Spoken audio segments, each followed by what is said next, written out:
భారత్తో కొనసాగుతున్న జల వివాదం నేపథ్యంలో సింధు నది ఒప్పందం అంశంపై చర్చలకు సిద్ధమని పాకిస్తాన్ అధికారికంగా ప్రకటించింది. ఇంతకాలం వరకు భారత్ అభ్యంతరాలను పట్టించుకొని ఇస్లామాబాద్ ఇప్పుడు ఆ విషయాలపై చర్చించేందుకు ఆమోదం తెలిపింది. ఒప్పందం నిబంధనలపై సంపూర్ణంగా చర్చించేందుకు పాకిస్తాన్ సిద్ధమన్న విషయాన్ని ఈ మధ్య భారత్కు పంపిన లేఖలో పేర్కొంది.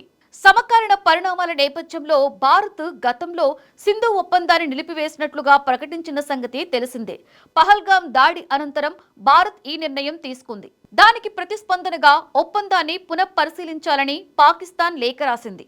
ఒప్పందాన్ని నిలిపివేయడం వల్ల సమస్య మరింత ముదిరే అవకాశముందని పాక్ అభిప్రాయపడింది. సింధు నదితో సహా 6 ఉపనదుల నీటి పంపిణీకి సంబంధించి 1960లో కుదిరిన ఒప్పందం ప్రకారం తూర్పున ఉన్న సట్లెజ్, బియాస్, రావి నదులపై భారత్కి పూర్తి హక్కులు ఉండగా పశ్చిమ నదులైన జీలం, చినాబ్, సింధు నదుల నీరుపై పాకిస్తాన్ వినియోగానికి కేటాయించింది. అయితే ఈ నీటిని వ్యవసాయం, విద్యుత్ ఉత్పత్తి కోసం మాత్రమే వినియోగించవలసి ఉండే నిబంధనలు ఉన్నాయి. ప్రవాహాన్ని ఆపడం లేదా ప్రాజెక్టులు నిర్మించాలి అంటే పాకిస్తాన్ అనుమతి అవసరం. భారత్ ఒప్పందం నుంచి బయటపడుతున్నట్లుగా ప్రకటించడం వల్ల ఇప్పటి వరకు అమలులో ఉన్న నిబంధనలన్నింటినీ నిలిపివేస్తున్నట్లు స్పష్టమవుతోంది.